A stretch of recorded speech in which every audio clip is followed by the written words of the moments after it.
There's a new, simpler, faster way to shop for a new car. Only at Glen Toyota in Fairlawn. Our knowledgeable staff, zero-pressure environment, and simplified trade-in process make car buying quick and easy. Plus, you'll get our exclusive no-haggle price sheet so you can see exactly how much you're saving with no tricks or hidden fees. Walk in, shop, and save. It's just that simple. Come see us on Route 208 in Fairlawn, across from Nabisco, or visit glentoyota.com today. Feed me more.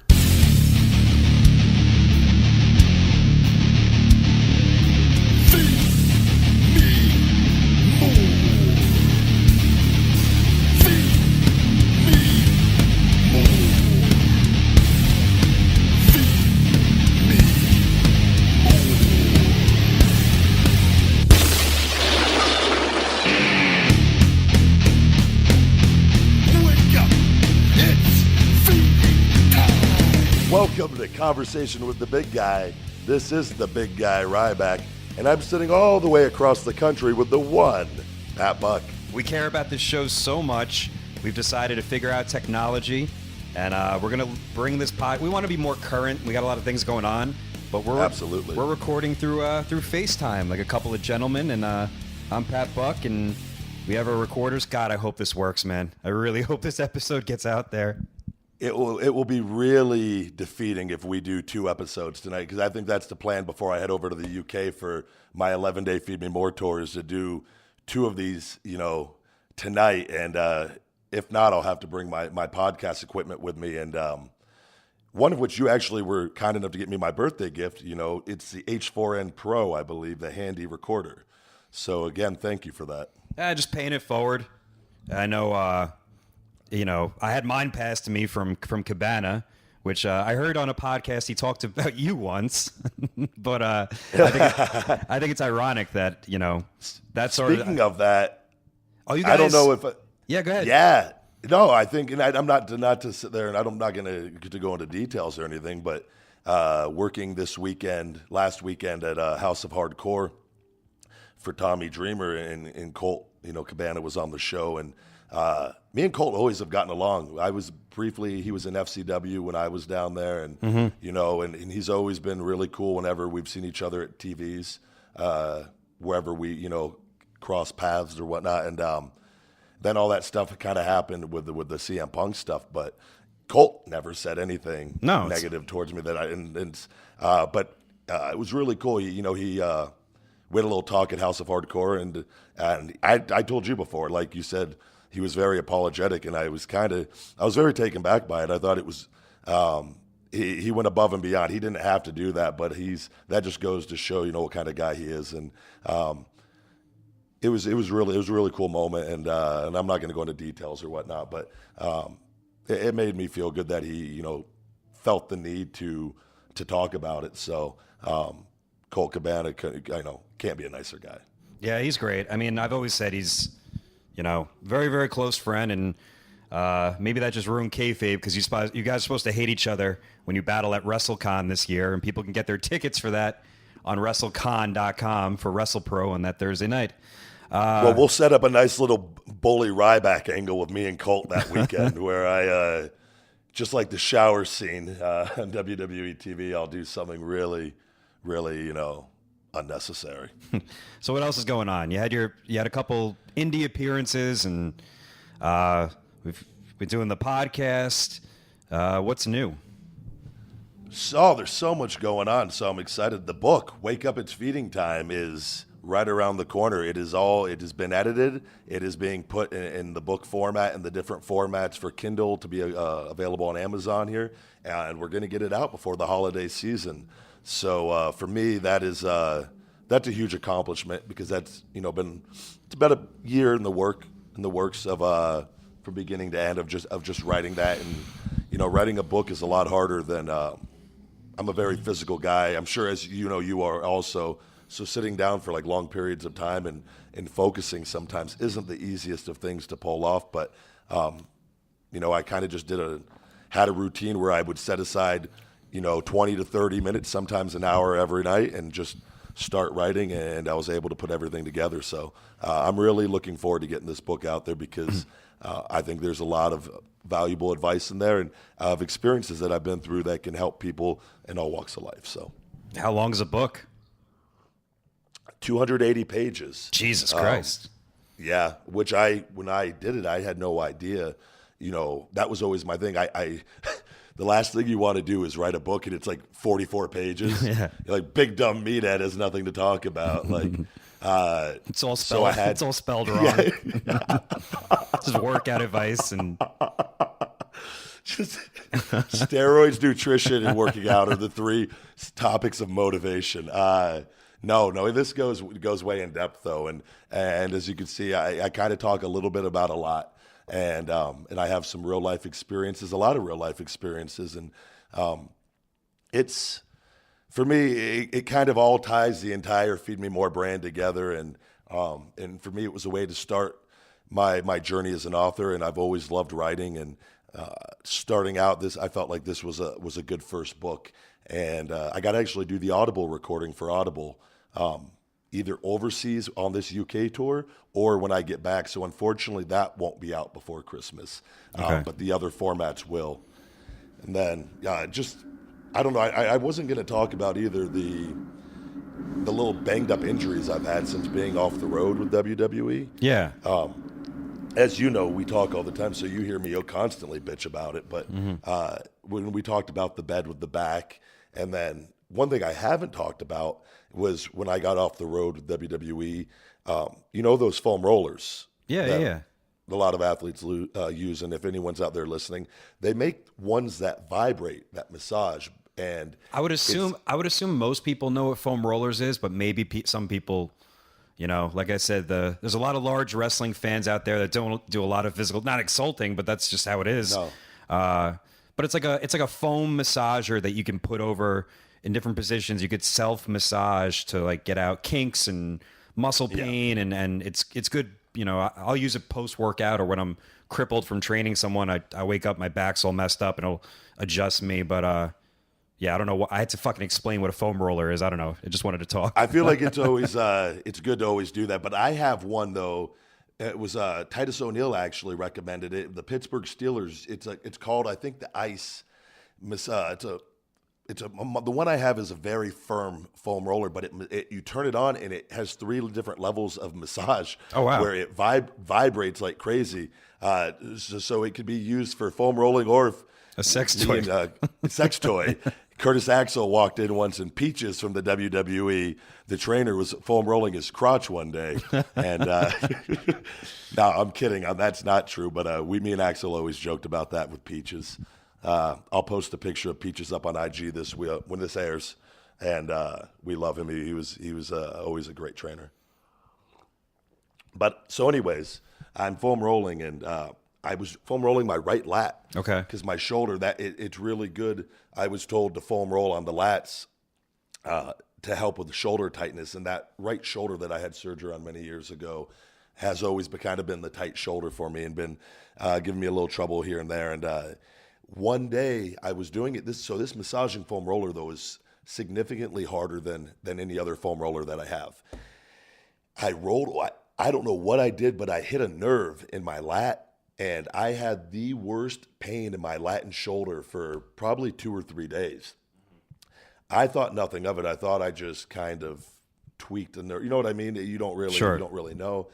But I noticed here over the course of 4 months after that my right lat started atrophying and my right shoulder started getting worse and worse. And where it was becoming a little unstable, well, I trapped a nerve in my lat, I found out.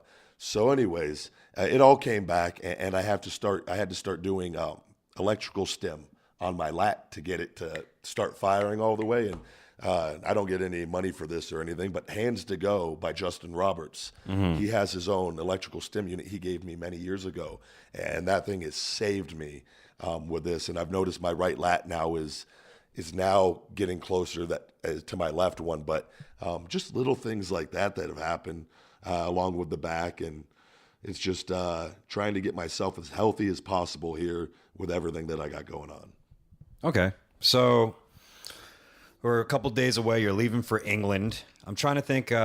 Last weekend was House of Hardcore. I'm trying to go through I don't remember what we talked about last episode or what to segue into or. We were talking about the ankle injury, which I think I'll pick up on that here eventually. But I got to wrestle Matt Hardy a couple weeks ago. Oh yeah. And that was quite the experience. And for me, I haven't. Well, before you do that, I think we recorded before we all wrestled with Matt Hardy. So I think we have to put over my show before we talk about before we talk about other people's events. So, but because that was the night before, yeah, right? Yeah. Yeah, we recorded the night before, and then we did the Wrestle Pro, where we did the tag match. I keep thinking it's a damn tag match. It was what was it again? Well, basically, the way I thought about it is that to squeeze everybody into the main event, it was a 4-on-4. It was me, it was you, it was the Broken Hardees versus local heels here at EJ5. They're good, talented guys. Heavenly Bodies are, I can't say enough about them. Oh, good. Yeah, they're good. Good things. Good dudes. And but we talked about this. The rings are smaller in the independents, and my ring's 16 by 16. And are they? Yes, they are. So you're like, how the fuck are we gonna have a 4-on-4? And on top of that, most of the guys in independent, not all of them, but we're not the same for the most part. Not as the same size as WWE performers. Like there's a smaller, it's more of a, I don't want to, I guess, cruiserweight scene.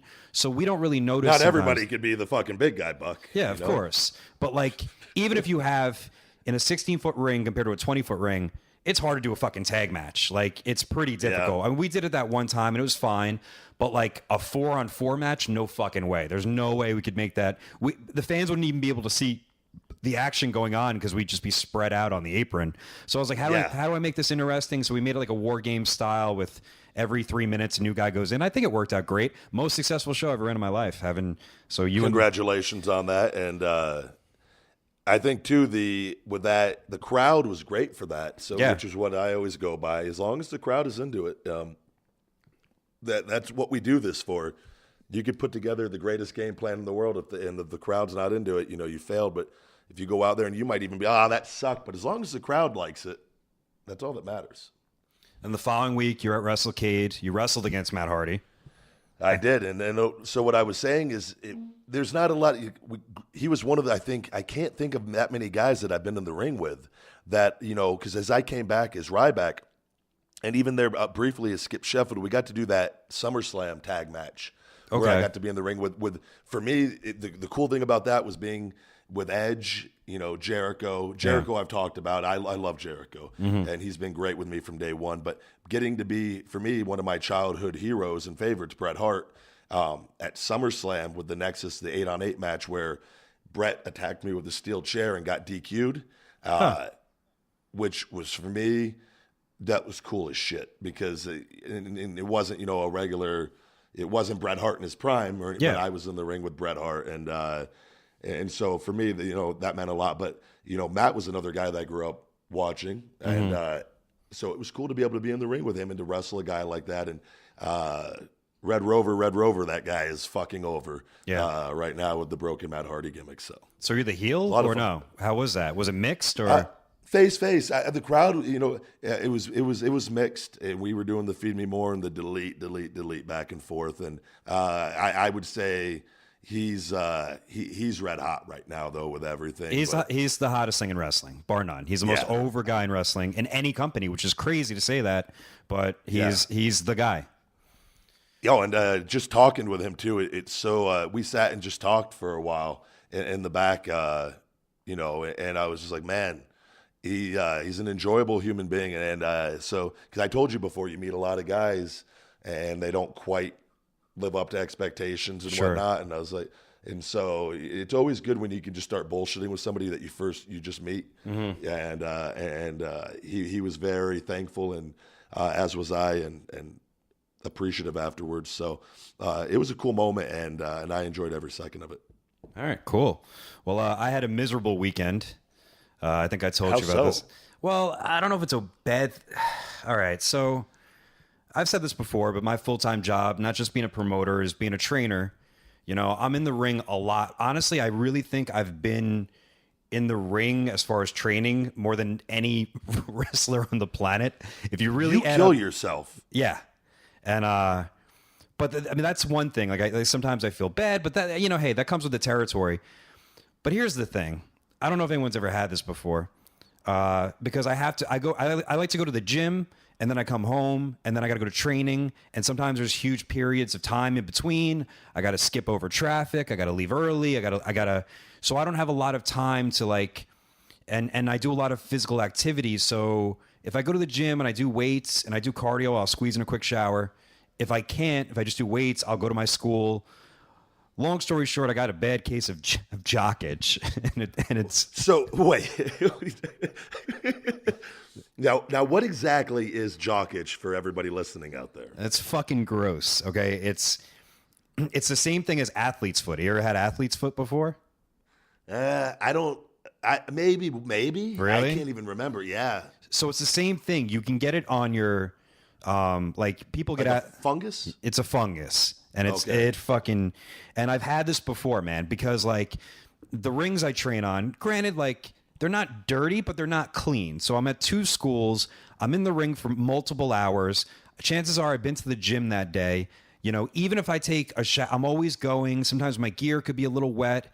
So I got a bad, it basically is a rash around your nether region, around that area. And it's itchy. Is it on your actual dick though, or is it more just like it's mostly in like those side areas, but a couple of crevices of your crotch. Yes, a couple of them are crawling forward, and that's why on this has been about 2 weeks. To be honest with you, I'm like I can't do this anymore. Like I have to do something about this. But you don't want to go. Is there a spray? You get a spray in the store? Yeah, or no? They have like Lotrimin, and they have like. Tough Act and Tenactin. It's all because Jock Itch. I've bought that for my balls before. Really? Yeah, so like just randomly, just because wrestling. Yeah. Yeah, it's. I don't know why. It's spray my balls. It's just like the cool sensation. So after a hot shower, it legitimately. I just like. Okay, sorry. It starts getting really bad, and I'm like, I don't want to go to the doctor because it's awkward. And like, hey, look at my dick. I have a horrible rash. But so wait, is that what you have to? Is that what you had to do? Is that what was the process on this? So I couldn't let this go away any longer, and it also could be contagious. And I think I might have. I love her to death. I think my wife got a little bit on her. Oh no, on her. And I'm like, oh, God, I feel terrible. So I'm like, I got to get this out of control. So wait, I don't even know if I want to ask a follow-up on that or not. Just keep going. I'm not going to. It's where is it? Respect to Lauren. Yeah. I was It's on curious. her face. Oh, I know. Fuck. That's what. I mean, you're married, so it's okay. But yeah, no, it's totally okay. But I was hoping when you said that, I was like, oh, It's just a little circle. Like it's but okay, so here's the thing. So Sunday comes, I'm like, I got to go to the doctor. So I just moved to Queens. Luckily I have a doctor like 10 minutes away. I could walk there. I go there. I check in. I've never been there before. And I'm just like, I hope I get like a nice old man or like an older, decrepit woman. Old Saudi. Those are always just something. And who walks in? A very, very beautiful nurse. And I'm going, oh, fuck, you got to be kidding me. So, and she's like, well, what are you here for? I'm like, well, I have a rash. And I'm like, I know what's coming next. But like, I'm like, it's cold in there. Does she give you a moment where she leaves and like you throw a porn on to prep for a minute? Exactly. So fluff up? I'm like, this is going to be so bad. I'm like, this can't get any worse. And she's like, well, she doesn't look at me yet, but she goes, here you go, take this. And she drapes it over my crotch. My pants are on. And she's like, you don't have to put this on, but you lower your pants and you put the robe thing over it to protect, like just like a shield. It's like a thin piece, but like a doctor gown. So, yeah. So just drop your pants and cover it. And then she's like, I'll be right back with the doctor. So I'm like, okay, I escaped this one. This won't be that bad. She leaves, comes back. It's another female doctor. Oh. And she wasn't like as like stunning, but it was still enough where she's younger. And I'm like, and then she's in the room. She's like, she's with me. She's studying. So she's going to take a look at what's going on. I'm like, okay. And I got to pull. Oh, great. Yeah. I got to pull it aside to see my decrepit, scared, just like spotted, and they're poking and prodding and like, that's what this is. Look at this area. I'm like, oh, this is terrible. But they gave me. You're a test subject right now for this. With my pants down, with two, it could have been any worse. Yeah. They gave me a little powder, prescription cream, and I'm back though. But that was my Sunday. The buck is back. He's back. Clean crotch. So I actually have two spin-offs of that, of two different circumstances where I had to go to the doctor. One with the infamous Jackie in Louisville, Kentucky, when we broke up. Oh, I remember this. Okay. When I was drinking heavily. I was drinking so much vodka. This was at the height of my drinking period. And I started having... I was always, remember during that period, money was very, very tight. I was really big on going to Wendy's and getting the double stacks for 99 cents, and I would eat a lot of the burgers with no bun. And I was notorious for going there and ordering 10 double stacks with no buns and eating it multiple times a day because I would be able to get all of this massive amount of protein and fat in with low carbs and quite cheaply, might I add. So anyways... we were arguing over something. We'd been fighting. I'd moved out. I'm living in the little shitty studio apartment. And I remember I was at work and I just started not feeling great. And it started burning when I pissed, and I started getting like real bad. It hurt to go to the bathroom. Like I couldn't like shitting. Everything was really? I was a mess. Yeah. And I didn't know it was really hard to piss. And I was internally having a lot of pain just in that entire region of my body. And it was so depressing looking back, but really funny at the same time. It was like holiday season, Christmas time. I'm all alone in my studio apartment. It's dark. And like, I was like just so depressed. So depressed at the height of my drinking, I didn't want to drink because I didn't know what was going on with me. And we'd like been trying to work things out. Okay. But something had happened where we got in another fight. And she was, fuck it, I'm going out tonight with my friends, which is always the worst when you're still kind of together. And getting a cramp. Sorry, did legs today. Ooh, fuck, that's awkward. Sorry. Shit. I apologize for that. I got to talk about that too in a little bit. I did really high reps today because I'm taking it easy on squats for a while on body weight stuff to let my back rest. And so I did 300 Bosu ball squats today. Okay. After my leg workout, and where you're on that little half ball and that rocks and that's taking it easy. Jesus Christ. But 30 sets today for legs. So it's even with my electrolytes, I'll still occasionally get a cramp on things like this. But so back to I'm just severely depressed sitting in this apartment, and I was in so much pain, and money was tight, but I had that sweet Smoky Bones health insurance from Darden.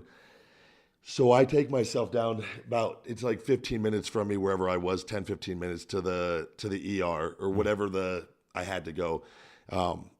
And I, of course, get a smoking hot doctor, someone that I've never seen.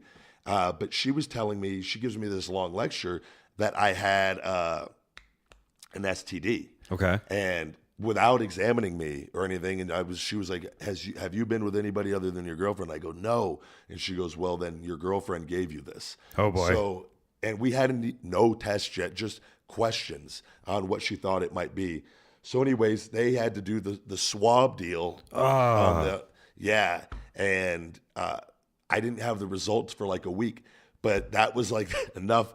I called the ex that night and broke it off with her for good. Sure. Thinking that the results come in a week later. It was E. coli from. Oh my God. From the burgers? Yeah. That was the only thing that I was constantly eating so much of. And it somehow got in my urinary tract. And it was, to this day, it was just a weird coincidence of fate. Because I needed to break. Our breakup. You're touching the burgers without the bun. It's probably all over your fingers, and then you go to the bathroom or something, and it travels up there. Go jerk off with the meat grease. It's just all sad and developmental. Yeah, A combination of lotion and meat grease. And no, but they. So, anyways, though, but that ended up being again such a positive for me because our breakup was so bad, and she had said some really negative, bad things to me, how I would never make it as a wrestler, and that really kind of even lit more of a fire under my ass. It was like, oh yeah, I'll show you. And you know what I mean? So not that I needed that or anything, but it definitely didn't hurt.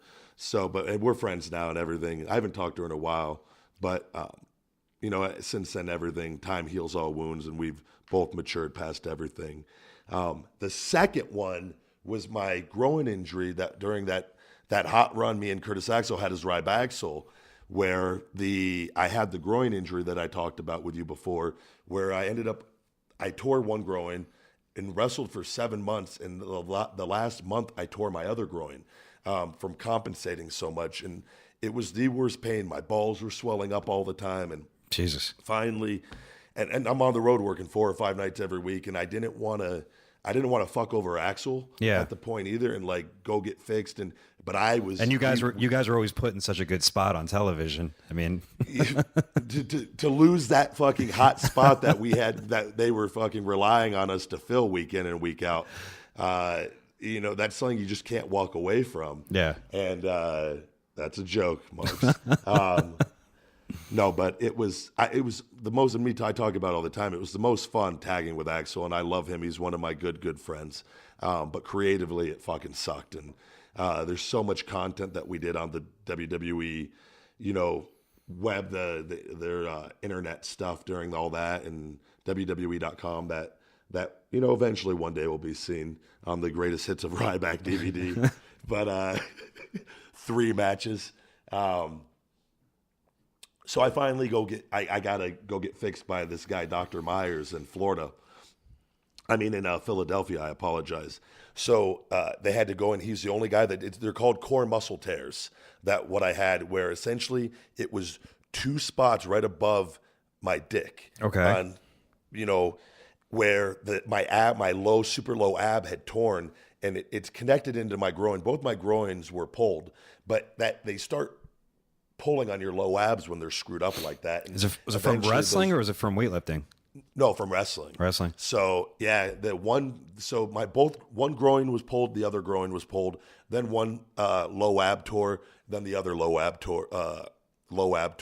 So it was kind of a sequence of 4 things that happened. So I had to get both those tears fixed. I had 2 holes in my low stomach, and dude, I tell you, it was the most miserable period. I couldn't. No sex, nothing for months, and I tried. Whoa. And like I had to stop. I couldn't, like on numerous occasions. Was this the time where we were you challenged me and I did it, where we go a whole month without, was it watching porn? Yeah, that was during that period. Jesus, that's why you did it. I actually did it on my own. I had a little help. I had a little bit of pain going on in the groin region. I thought you were being self-righteous. Like, hey, I found this new thing. I was like, no way. I was, but I knew I had a little bit of assistance on my side. So to explain to people, there was at one, you come up, sometimes you find like this new thing. You're like, look, I got this new thing I'm doing. I'm not watching porn for 30 days.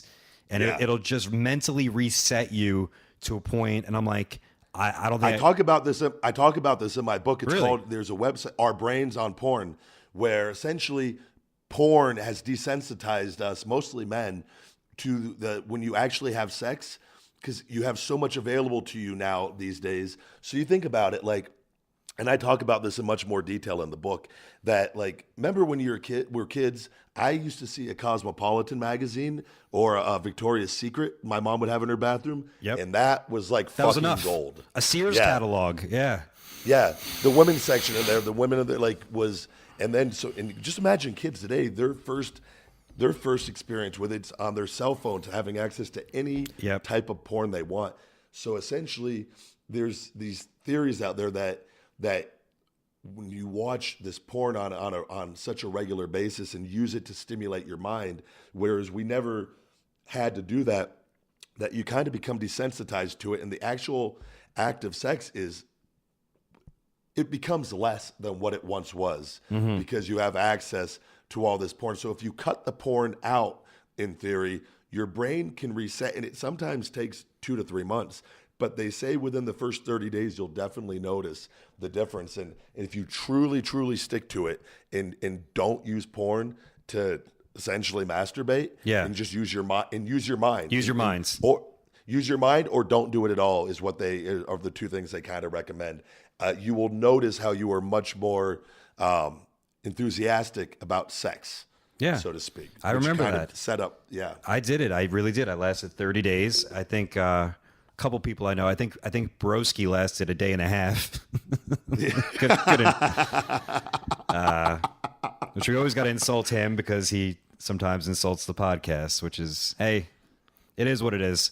Broski does, but he put it over a lot too, though. Then I think he just came across a couple episodes he didn't wasn't thrilled about. If we don't talk about wrestling, he's not happy. I think that's what it is. I have no idea, but he told me the last 2 episodes were shit in his own words. So there was very little wrestling talk on there. Yeah. So. But the last one, the politics one, we had really decent ratings. I don't know what fucking people want to hear. We're just our listens to that podcast one, to the politic one, has been very good so far. Super strong, yeah. And it's one of those things I told you this is, and part of the reason for doing this, because I had this stigma and people kind of had me labeled as who they thought I was through WWE programming and whatnot. And let's not get I'm a wrestler and that's what I was, but I'm also a lot of other things. And I'm a real guy and I couldn't control, that I'm a fucking robot from the future. I'm fucking hungry. Like that was what we wanted people to see for the longest time, and wasn't allowed to kind of step outside of that box. And when I did, I was reprimanded and not given any mic time. But it will take time to start bringing in other viewers with the supplements, with the book coming out, that we will have a larger fan base outside of the wrestling audience. So it's just, I think everybody right now likes us to talk about wrestling because I think it's always, as a fan, cool to get the inside scoop on things and what's going on and what we're thinking and whatnot. So should we continue on from last episode? Well, I'd like to finish. I don't want to. We skip around sometimes. So to get back to the groin incident, I had to go to this Dr. Myers in Philadelphia, and this is no joke, man. They bring me in there. We've already discussed the surgery. So it's the day before they have to bring me in to do the prep and kind of go over everything with me. They bring me in there. There's a doctor and a team of like 2 other people. And they tell me like, they put me in a gown and they kind of explained everything. And he goes, we're going to lie on the table. And then we're going to have to look at everything and but then they bring in an entire team of like students. So hello, ladies and gentlemen, the big guy Ryback here. And how many? These people, there was like 6 or 7 people in there, like out on top of the doctor and his staff. and they got their clipboards, and I'm just like, God knows whatever the fuck, they got to write down. But I just wanted to say, like, can we, like, a little privacy? Like, and like they were asking wrestling questions before this, but no joke, the doctor, this is the only guy that does the particular surgery for the core muscle tears in the United States. He's incredible. And he tells me, he goes, yeah, you'll never believe it. And he knows nothing about wrestling, like as far as watching anything. He goes, I did Goldberg. Goldberg had the same injury. Shit. And I'm like, I was just like, you got to be fucking kidding me. We've had the same fucking groin. Like I was like, this is just too much of a coincidence. And but it made me laugh. And but that was the second story of having to lie down and have a team of people just look at my cock and balls. They'll never forget that too. So I'm the topic of many Christmas and Thanksgiving stories, I'm sure. So what else we got here? We got we're picking up where we left off. I don't know if by this point we've changed the date of the podcast, because silly me, I want to put this out every Monday, and then we don't always get the live reads in, or I realize that nobody puts their podcast out on Mondays because I don't know. They don't live. Yeah, the live reads come in on Monday, so you can't. It's better to kind of put it out probably on a Wednesday or a Thursday, right? Yeah, I think so. Like everyone comes out later in the week, Thursday, Friday. We'll figure it out. But should we go back, you think, or should we just keep going forward? I mean, I think, don't you have more to go with what we talked about last Part episode? 2 with the ankle. Yeah, no, I definitely think we need to get into part 2. And, part 1 will be airing actually this week coming up here for us as we're recording right now. I left off with trying to think of where I left off exactly on. Do you remember when I was talking? I had it right before we got to going on this. I think there was stuff with, I asked Kenobi. you about okay. The Kenobi in the trunks. That was kind of where we wrapped up with, and him wanting the those sweet photos of me in my trunks and in different poses. Wow. So, but you touched on this before with, so when John Laurinaitis called me and fired me, and then I got him not to fire me during that phone call, he forgot to tell the legal department that Friday not to send me my firing papers. Okay. Because it was already done that I was fired from their end. So they did the paperwork, and the legal team mailed out my firing papers. I remember this. Which so me and Johnny get the phone call out of the way. Everything's gonna be fine. We'll take care of everything. Blah blah blah. And then I don't know if it was the next day. I think it was that next day, a Saturday.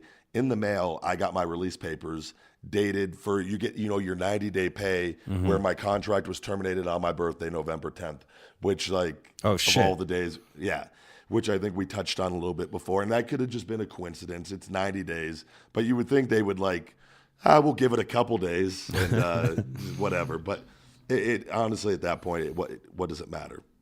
So I am furious at this point that I am... Have you had the conversation with John already beforehand? Because I remember you did already. Okay.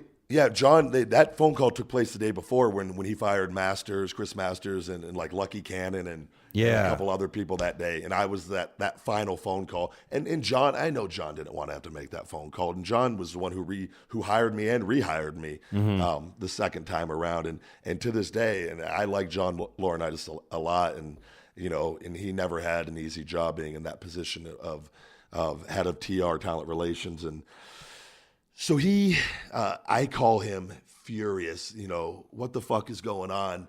I thought you told me that I have my job, that I'm still employed, and I just got my release papers. He freaked out. Oh, shit, no, rip those up. That was, and so now I'm thinking oh no, I'm gonna hold on to these now. Of course. Because this is, I now know what I'm dealing with everything from Hunter telling me we got to pull the plug on you eventually, and Vince too telling me this was another moment I'll never forget of him lying to me, was at Extreme Rules, the one Karma debuted out in Tampa, Florida. Okay. Back how many ever years ago.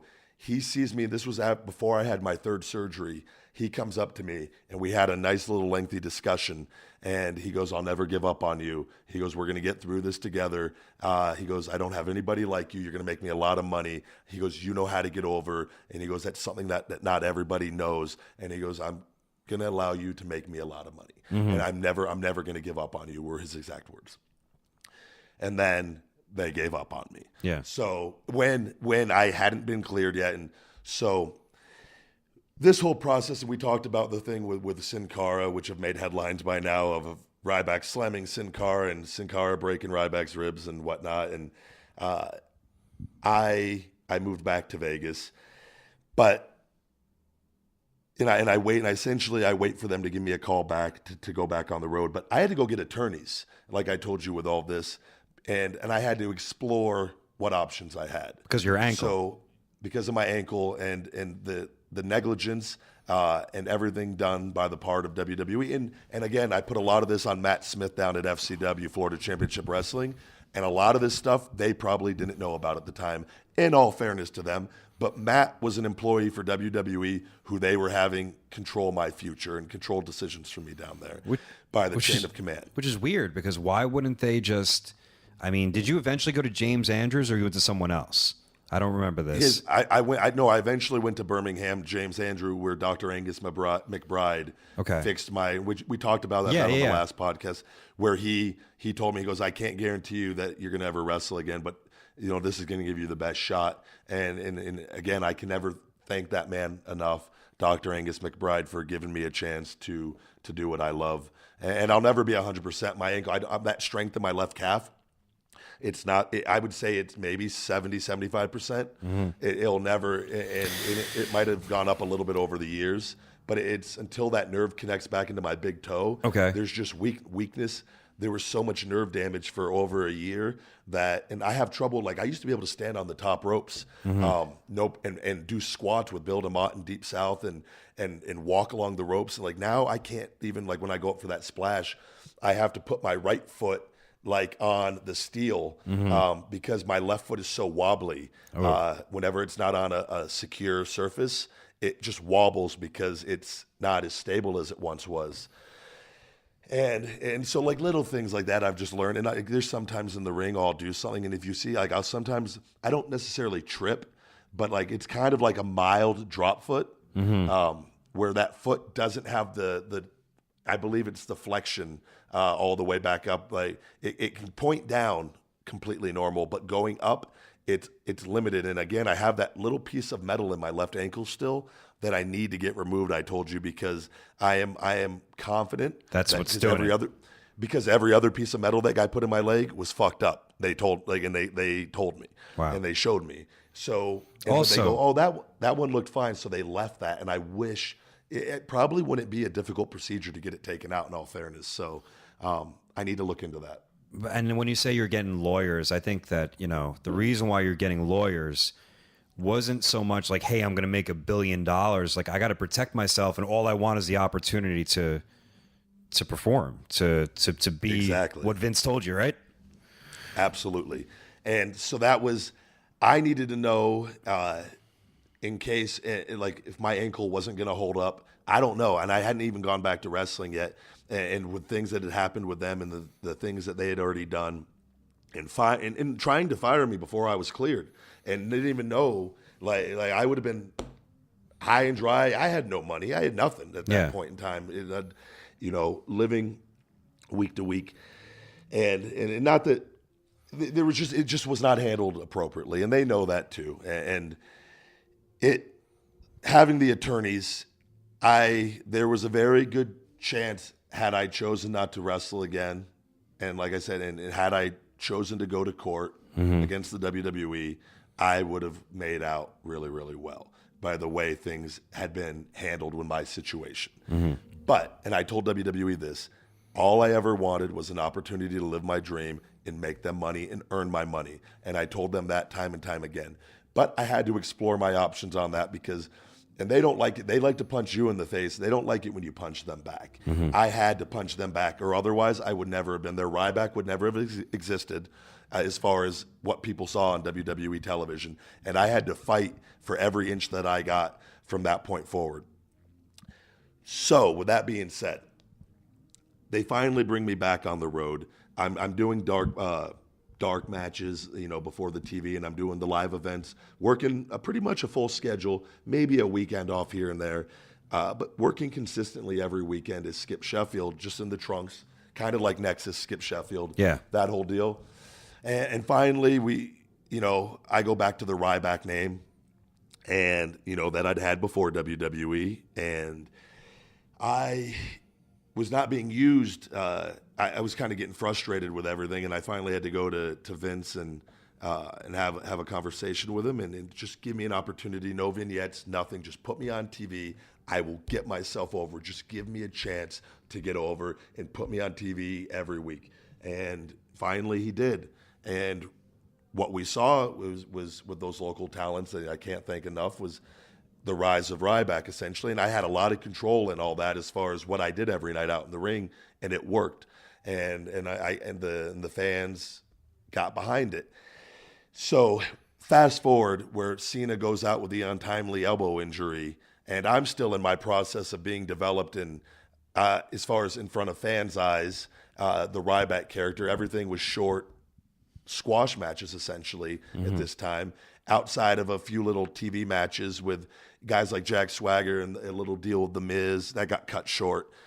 In like 3MB, I had a few encounters with, and they throw me in the main event.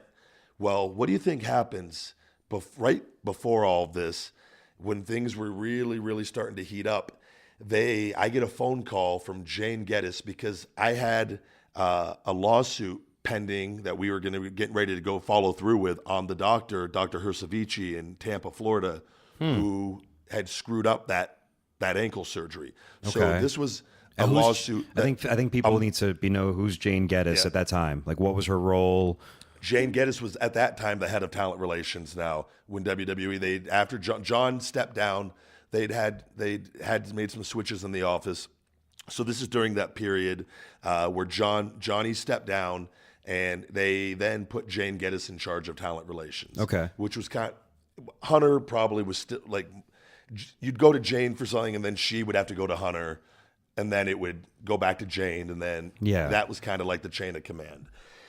I get a phone call from Jane Geddes, and like I told you before, she texted me or emailed me at some point earlier in the week to set up for this phone call. And I'm not even going to go into depth of what I have on this and whatnot. It's not even worth it for the podcast. But she finally gives me a call that I was waiting for, and because I know now I'm playing with the devil on every step of the way now from this point forward. And she tells me, this phone call, Ryan, is off the record. And I go, okay. And she goes, do you want your standing in this company to remain good? Do you want your push to continue? Was essentially was what she told me. And I said, well, yes, of course. Why wouldn't it? And she goes, we need you to drop the lawsuit against Dr. Hersavici immediately. And so this was a multi-million-dollar lawsuit, not against WWE, against the doctor that did this surgery to me, that caused all this damage, that was an open and shut case from everything that I was told from my team of attorneys. And that,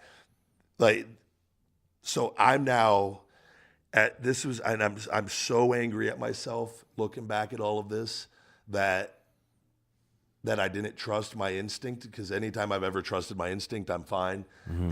But you have to remember, so she essentially just threatened me with my push and everything going on, and me getting a chance to live my dream. Money's just finally at this point now, I'm making really good money now and everything. So they waited till just the right time. And we need you to drop this immediately if you want everything to remain good. And I go, okay. And so I thought about it, and I called the attorneys. There was a deadline. I believe it was like a 3-year time limit or a 2-year. There's some sort of statute of limitations on how long you have to actually file the lawsuit. When we're getting near to that period. Yeah. Or it was for whatever, there's something, or it wasn't that far away. But the moment I agreed I will drop the lawsuit. And the moment that lawsuit expired is when they started really fucking with me. Really? Yes.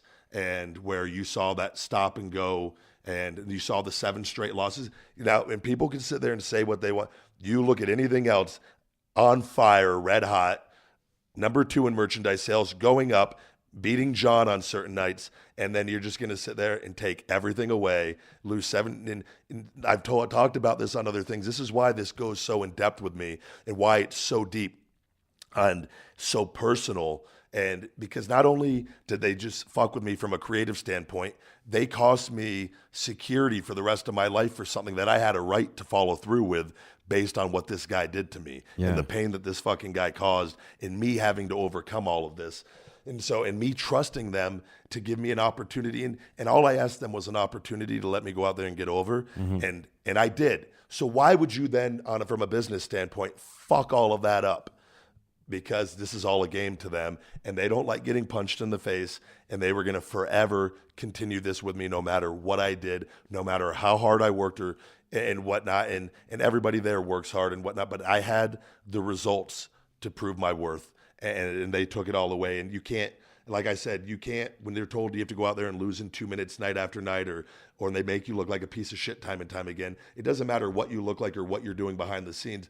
Perception is reality, and that was the perception that they were putting out there. And eventually I just had enough for it, and I planned for it, and when the time was right, I got the fuck out. So you think that the whole even heating you up was due to the fact, like, let's get him going because of this lawsuit thing? Like, do you think that's a part of it, or they just needed you because Cena went down? No, I think it was to appease me. I think it was their business still. They we'll get something out of them. Yeah. But Vince and Hunter, they know my personality. Feed me more. That is fucking me. Like, I always want more. I set a goal and I get it and I want more, and I'm thankful for everything. But I love success. I love having success for myself. And so what better way to fuck with a human being that likes to have success than fucking dangle the carrot in front of him time and time again? And if you look, it all matches up to that. And so that is why, okay, I'll go control my success, and I'll be responsible for things from now on because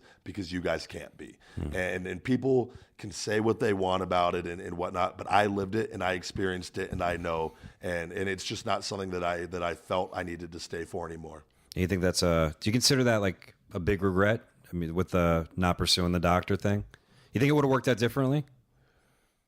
Had you said, fuck it, I'm going to keep going for knowing what I did, because the lawsuit with the doctor, it would have given me financial freedom at a much younger age, which they don't want anyone to have with today's day. And Hunter's told me directly, he goes, we never want another marquee name here in the WWE. This was during my first contract negotiations. Really?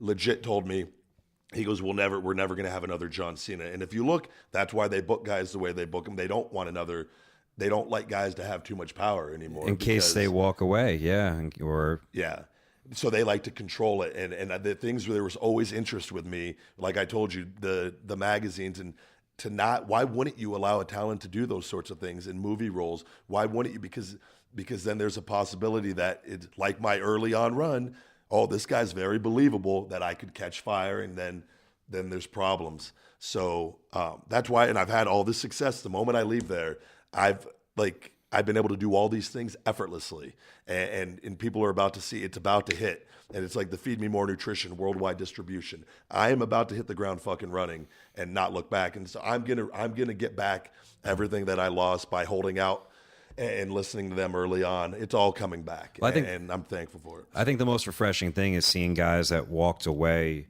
and I don't know who to lump in there aside from like you and Cody, that are doing much better post WWE. Wade Barrett too. Wade is, he's on the second movie already. He's just taking a break from wrestling. We need to get him back on these goddamn shows. We need to. I know that there's been a lot of interest in the Justin Gabriel or PJ Black, Stu Sanders, Wade Barrett, and the big guy Ryback for the threesome Nexus. So we'll get Wade. Wade will come around eventually. I think he's enjoying the break. Wrestling, and when you wrestle for WWE, and like he did he had a hell of a run up there, and even though creatively he was stop and go time and time again. Yeah, he was. He's again one of the most recognized figures up there, and he's working the live event schedule. He was always involved with top guys, and always over, always over, and he's a top guy. He is, and you get burnt out after you work your entire life for something, and then you do that schedule, and they kind of. And anybody that it's hard for independent wrestlers to understand this, but once you get there and then you see the way that it is, you fucking get it really quick. Sure. So, but I don't expect anyone that's never been there to understand that. So, but if he ever wants to sign some autographs and manage you and Gabriel on the outside, Wrestle Pro. Throw a bull hammer. Yeah. One bull hammer per night. Wrestle Pro will be waiting. Wade, you can get the pinfall. You can get the strong shine at the end. And, we'll get them back out there. But it's, again, and I there's going to be people out there that I held off on the ankle story, and everything I have said is 100%. You've never said the ankle story before. Outside of I've kept this there's the few people that I'm close with know about it and whatnot, but I've never publicly acknowledged the facts that what happened throughout this entire process. And I'm thankful. And again, a lot of positives have come out of this. And I've talked about this before. When these negative things have happened, it's lit a fire under my ass to go a different direction with them and turn them into positives. And like I said, I'm thankful for everything that I've been able to get from the WWE, and financially, even though it should have been so much more, I'm thankful for what I did walk away with, because it has allowed me the opportunity to do so much more. And I am. So, but do you see yourself ever going back or no? I think a lot of people would ask that. No, and I think, and again, and this, it's going to come down to Vince himself, and like I said, like having a conversation with me and giving me a phone call and talking and backing up what he says for once. And Hunter, like, I don't hate them. I don't hate them at all. And but there's a lot of anger and disappointment that's come from being there, and everybody's experienced that. And I'm not gonna, like I told you, be afraid to sit here and tell the truth of what happened, because too many guys, and I understand not speaking up, but people need to understand from my booking and everything what happened, why I think that it happened. And again, this is just my opinion, and these are facts from my point of view, and they'll have their version of it, and which probably be lies, but it's they're entitled to that, and people can sit there and say, well, you're complaining. I'm not complaining about anything. I'm simply just telling you what happened, because a lot of people, there is a lot of interest on what I went through and why things happened the way they did. And for me, too, like I said, I got the P.O. box for the fan mail, and if you go to any of my social media accounts, you guys can see it. I always get back to all my fan mail. Every week I go pick it up, and I sit down, and there's more and more every week, and I read every single letter, and it's always, there's so many great fans out there that just didn't understand the why, and I get asked, why did you leave? Why did you leave? Why did you leave? And this is kind of, we talked about it early on in the podcast, but this is the rest of it. And it all stems from this ankle situation. And it's unfortunate, but like you said, never say never. You've seen everybody go back at some point. I am looking at this as that I never need to go back. Mm-hmm. And that's the only, like, everything I have would feed me more nutrition, and I'm not going to have to go back. But it's never say never. A year from now, maybe I feel a little differently. Maybe you're like, well, maybe I feel like, but right now I don't. And until Vince or Hunter, and I think there just needs to be some really serious conversations and got to kind of air the dirty laundry and just get everything out there. And, they have their point of view, but they know I'm not wrong. Deep down, they know it. And if eventually, if they want me back, they'll call me, and we will verbally discuss everything in detail. But This is my point of view on it. All right. We're about 56 minutes into that one guy who hates me saying what time it is on the podcast. So I think we wrap this up. Absolutely. And I do want to plug feedmemore.com, guys. Ryback 247 on Snapchat, Ryback 22 on Twitter, and the big guy Ryback 22 on Instagram. Check out feedmemore.com. I got all the big guy t-shirts, the shaker bottles. Feed Me More Nutrition is right around the corner here. Check it out for the holidays. And you've just listened to another episode. And I don't get to plug my shit. Well, you always add them on at the end, so I didn't know. I had your stuff on. Go ahead. I do your goddamn job. I plug WrestleProOnline.com. Is that right? I got 25 shows coming up this year. I think you're on 20 of them. No, I got 20 big new year coming up. I got about 25 events between that and CreativeProWrestling.com. I'm Buck Never Stops across all platforms. Leave a review for this fucking show, a good one. Don't be like Pete, that fucking asshole who wrote on iTunes. We appreciate it. It takes a lot of effort to write a negative review, but as long as Trent still likes this show, I'm happy. It's the most important thing to me. That's Trent Beretta. As long as he's happy, we're all happy. So you've just listened to another episode of Conversation with the Big Guy. Thank you.